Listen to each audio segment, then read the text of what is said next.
All right, hey all. So I'm going to use the sand and seal on a couple of these parts real quick. So the rudder's here, and the rudder's here. And I can see how I got it to look, and I think this is correct. If we look at the aircraft, the tail assembly, or the tail section of the aircraft, we look at the the way it should go together, pretty much, and about like that, I guess. Get it lined up and squared away. So, and now it's not completely to scale, and I'll show you why in a minute. Some of you may already know, but the rudder and the elevator, excuse me,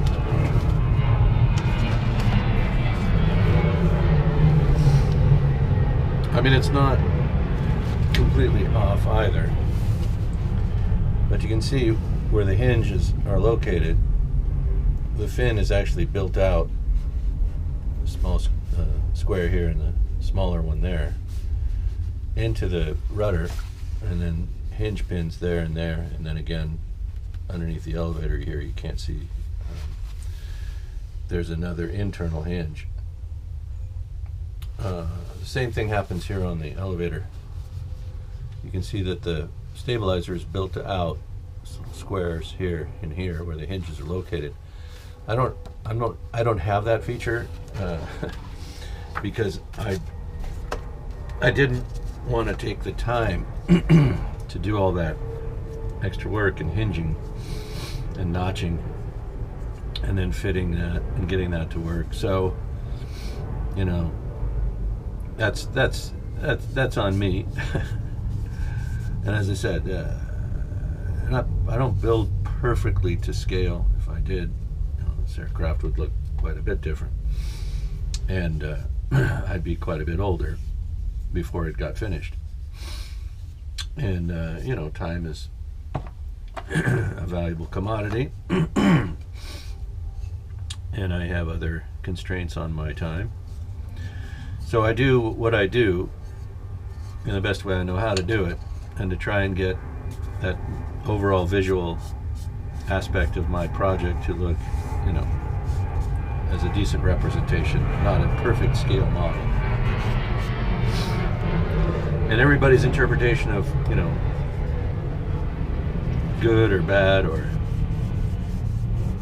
highly detailed or whatever. And then, of course, skill level plays a part.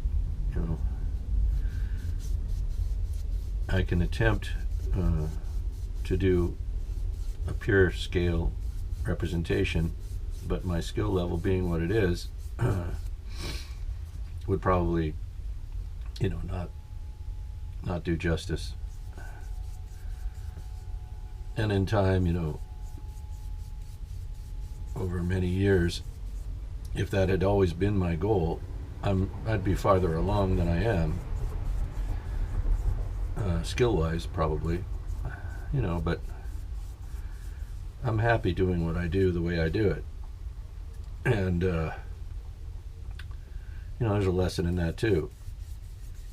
So, anyway, this is what I'm doing, to the best of my ability, and using the skills that I have acquired, and taking a few chances here and there to try and expand on that and develop more skills. But, within a specific operating window, namely the constraints on my time, and the space that I have available, and all that stuff, and the tools and everything else. So as you probably watch this, you see it's minimal expense on tools. I don't use a lot of equipment to do this. X-Acto, Sharpie, some brushes, razor saw, and a miter box, some drill bits, and a hand drill, a little vise what do you call these? Pin vise, I guess they call it. Anyway, there's not a whole lot here. Little saws and stuff that I use to try to get straight, clean cuts. And then sandpaper and a sanding block, and the sanding block's just a chunk of wood, you know, bloody frickin' da. And that's you know, that's all, pretty much all that I use, really.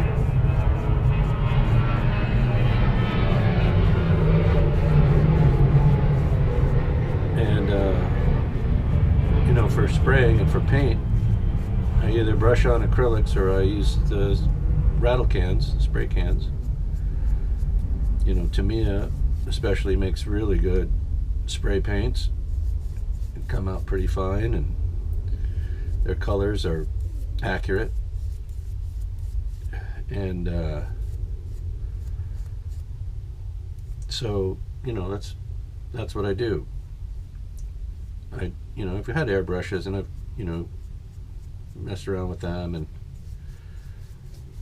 you know, tried to go that route, and found that it was such a hassle to keep them clean. And, you know, then you have compressors, and you got, you know, a certain noise factor. I know equipment's gotten better in the last few years than what I was used to, and I might pick it up again and try again. But in general, you know, if it ain't broke, why fix it? And the rattle cans are working well enough for me. I've gotten used to the way that the paint goes on, and how that, you know, the curing time and all that stuff. And I can almost always find the colors that I need without having to mix anything. And it's not always, you know, what you think, like, well, you know, they make a lot of colors, and sometimes you can get one that's not related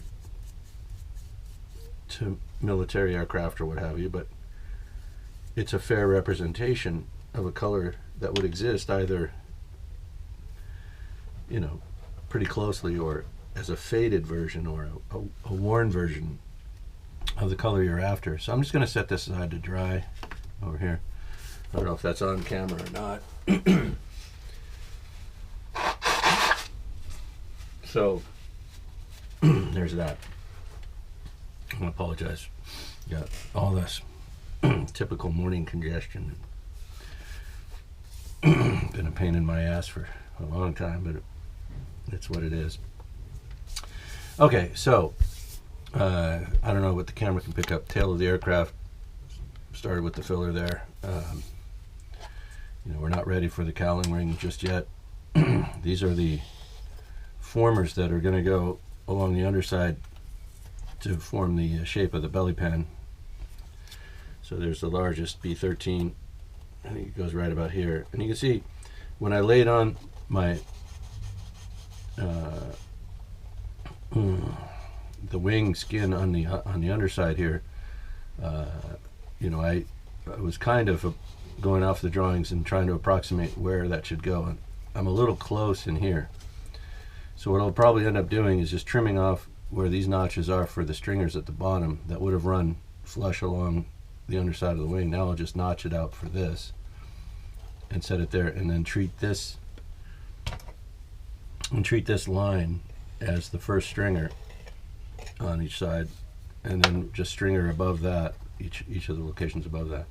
Now to run those stringers into the fuselage, if you look on the fuselage here, former 3 and former 7, so here's 3 and here's 7, you can see there's nowhere for these stringers from the belly pan to go, so I have to sister these doublers onto those formers. So I just traced out where those are against the balsa. Then we'll cut these out and cut out the notches for my stringers that are going to run through, and they should line up with these, so that once once these are in and notched and they're sistered against those two formers, then that's where these stringers that I'm going to mount underneath here that run longitudinally, that's where they'll be anchored on each end. You know, the notches that I'm going to cut into these doublers for the formers at each end of the fore and aft of the wing. Excuse me. So that's how that'll work. And I probably should have waited before doing this video until noon, but here it is. All right. So the next step here, I think what I'm going to do, since I've got to still lay so much more spackle onto the aircraft to fair the tail section together, I think I'm going to go ahead and fit the wing and glue that up, get everything square. And then when I'm spackling the aircraft again after the wing is glued, and then I can tape and mark off for the fairings that go around the tail section, the wing fairings. And actually, once the wing is on and glued, I'll have to fabricate the belly pan and then do that stuff and infill the belly pan and that. I get ahead of myself. Anyway, short story gone wrong. And the next step is to glue the wing on, then do the belly pan, infill the belly pan, sand and smooth the belly pan, and then begin to work on the fairings and the overall ongoing process of laying filler across everything, spackle across everything. And then when the time comes and all the spackle's applied and sanded and smooth, on will go some coats of sand and seal, and then that'll be lightly sanded with 400 grit. And at that point, the initial coat of the sandable primer will go on. The first layer will be gray primer. Second layer of primer will be white. And then once the white primer is dry, I'll mask the invasion stripes off where they go, leave that white, paint the base coating, color coat, and then a couple of additional coats of the gloss aluminum. And when I peel off the areas with the white primer underneath, peel those off, those will be the base stripes for the invasion stripes. So then all I have to do is mask the white for the black stripes, and I'll have the invasion stripes located. So for the one on the fuselage, we got to set the decal, tape it on where it's going to be, and then draw that line, and then mask for the invasion stripes that way. For the underwing invasion stripes, there's no interference from any decals or insignia, so they just go on straight and square. But if you follow me, I have to mask off for the star and bar insignia that goes here, roughly. I want to say it goes right here. So when the invasion stripes roll up underneath the fuselage, the line is straight under here, and then there's that semicircle under the U.S. insignia, and then carries on back to about here. So I have to locate where that is and then mask that off, so that there's color code, and then there's invasion stripe, and the invasion stripe has the cutout for the decal. All right, that has to be done on both sides of the fuselage. So, you know, lots of work yet to do. We're not even really, where would I call this? I'd say we're about 65 to 70%. 65 to 70% towards completion on this. And it looks further along than that maybe to the eye, but there's so much yet to be done here. But that's about where we are. Okay, so I'm going to get back to fitting the wing. We'll get that glued up. Now it's going to make it a lot, more tricky to handle the airplane. We'll be flipping it over and doing all kinds of stuff now with the wing attached. But I don't see any way around it. And in fact, this airplane is going to be built up almost, pretty much completely before it gets even a drop of paint on it, which is interesting. Usually, you know, they're all different. All the projects are different when it comes to finishing, but you know, this one's even more different. Anyway, thanks for watching. I'll be back soon. Later.